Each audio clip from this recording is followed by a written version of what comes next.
Hostel میں پڑھنا۔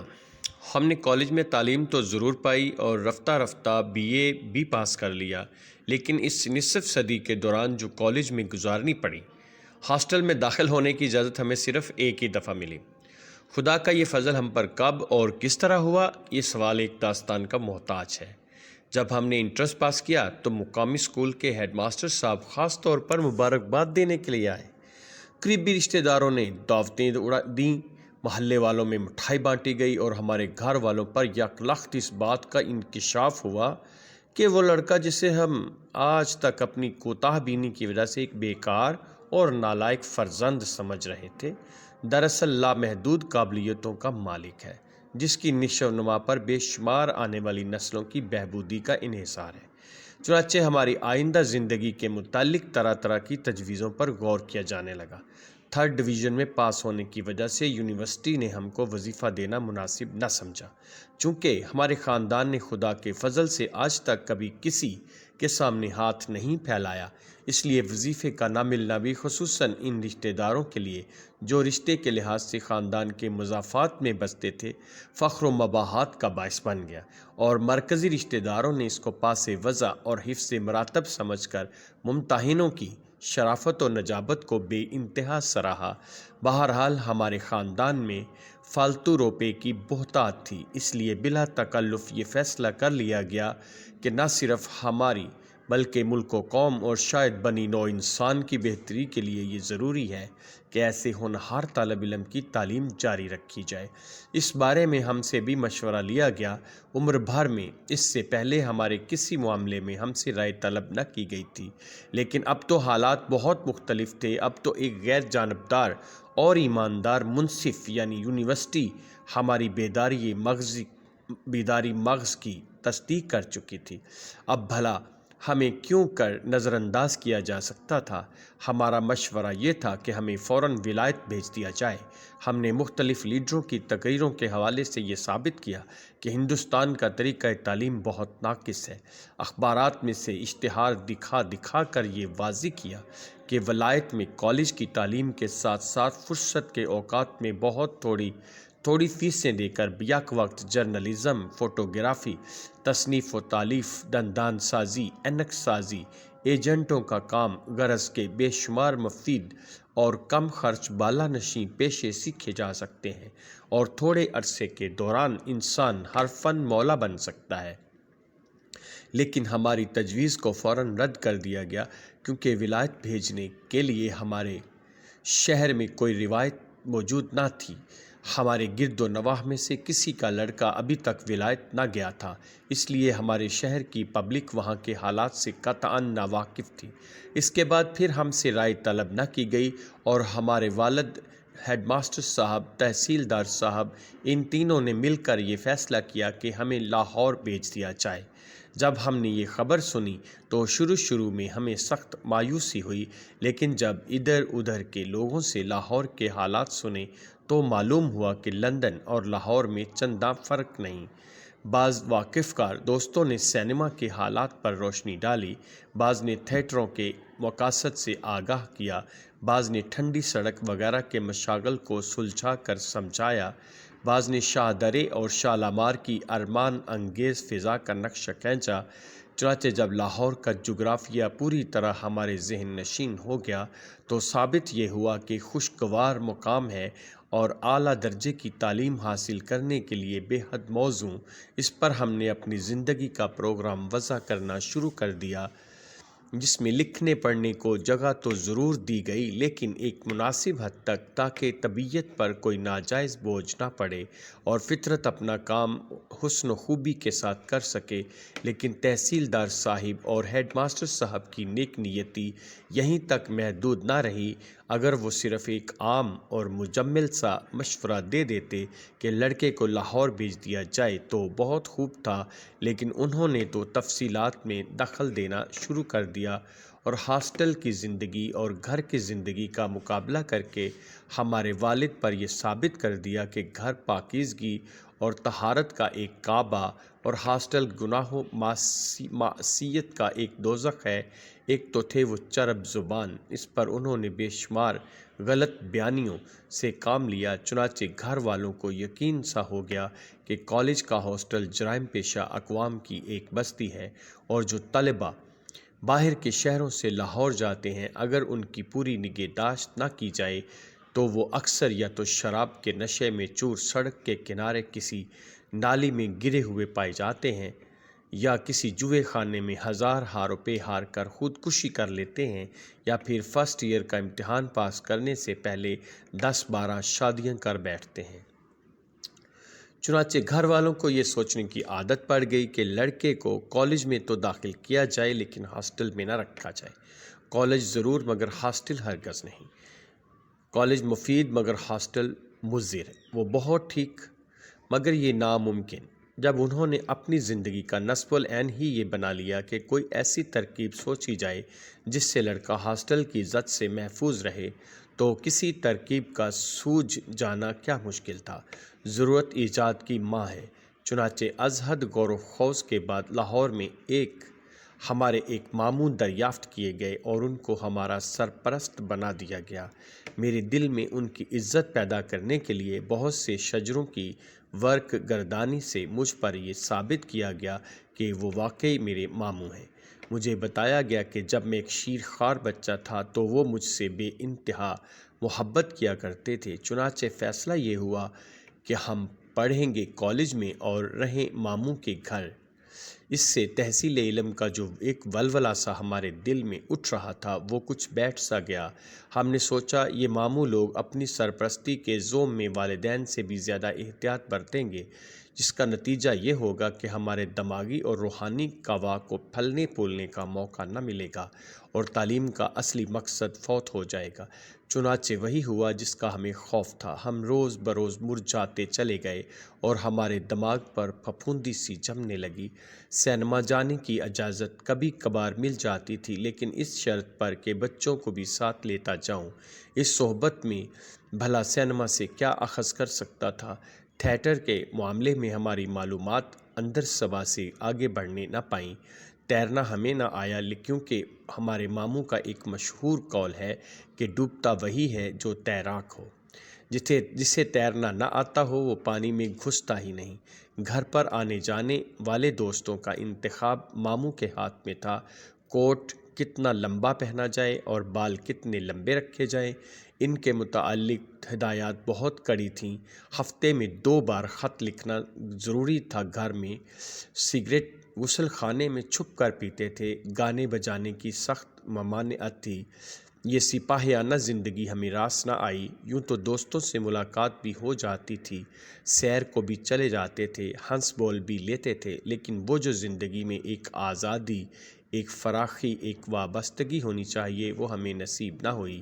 رفتہ رفتہ ہم نے اپنے ماحول پر غور کرنا شروع کیا کہ ماموں جان عموماً کس وقت گھر میں ہوتے ہیں، کس وقت باہر جاتے ہیں، کس کمرے میں سے کس کمرے تک گانے کی آواز نہیں پہنچ سکتی، کس دروازے سے کمرے کے کس کونے میں جھانکنا ناممکن ہے، گھر کا کون سا دروازہ رات کے وقت باہر سے کھولا جا سکتا ہے، کون سا ملازم موافق ہے، کون سا نمک حلال ہے۔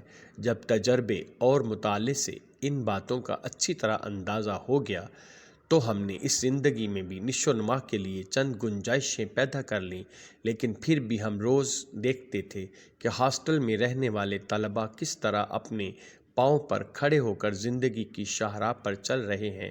ہم ان کی زندگی پر رشک کرنے لگے۔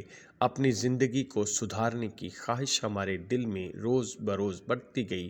ہم نے دل سے کہا والدین کی نافرمانی کسی مذہب میں جائز نہیں، لیکن ان کی خدمت میں درخواست کرنا، ان کے سامنے اپنی ناقص رائے کا اظہار کرنا، ان کو صحیح واقعات سے آگاہ کرنا میرا فرض ہے۔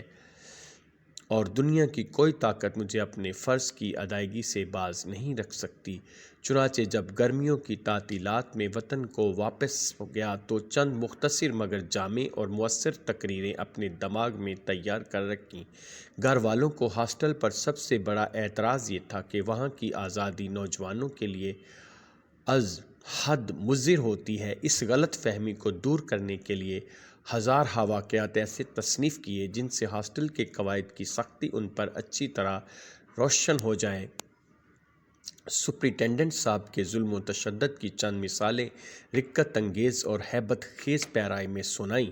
آنکھیں بند کر کے ایک آہ بھری اور بیچارے اشفاق کا واقعہ بیان کیا کہ ایک دن شام کے وقت بیچارہ ہاسٹل کو واپس آ رہا تھا۔ چلتے چلتے پاؤں میں موچ آ گئی۔ 2 منٹ دیر سے پہنچا، صرف 2 منٹ۔ بس صاحب، اس پر سپرنٹنڈنٹ صاحب نے فوراً تار دے کر اس کے والد کو بلوایا، پولیس سے تحقیقات کرنے کو کہا اور مہینے بھر کے لیے اس کا جیب خرچ بند کروا دیا۔ توبہ ہے الہی! لیکن یہ واقعہ سن کر گھر کے لوگ سپرنٹنڈنٹ صاحب کے مخالف ہو گئے۔ ہاسٹل کی خوبی ان پر واضح نہ ہوئی۔ پھر ایک دن موقع پا کر بیچارے محمود کا واقعہ بیان کیا کہ ایک دفعہ شامت اعمال بیچارہ سینما دیکھنے چلا گیا۔